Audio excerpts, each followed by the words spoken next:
Il y avait un festival qui existait avant qui s'appelait le festival En route vers le monde, qui a été créé au début des années 2000, d'ailleurs avec un partenariat avec un quotidien local et puis la municipalité de La Roche-sur-Yon.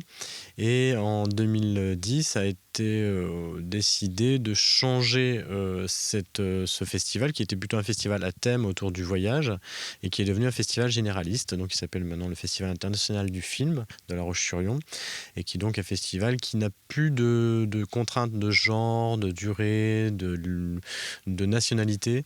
Donc c'est un festival qui se permet en fait de toucher tous les styles de cinéma et particulièrement le cinéma contemporain.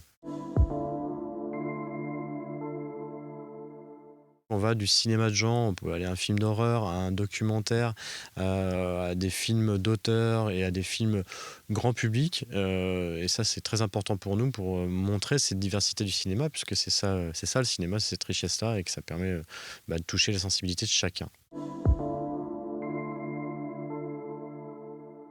On accueille une centaine de films, dont 40 premières françaises.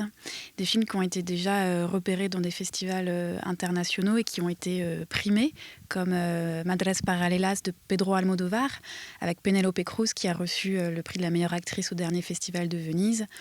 Ou encore L'événement d'Audrey Diwan qui a reçu le Lion d'Or à la dernière Mostra de Venise. Audrey Diwan sera par ailleurs présente au festival pour parler de son film.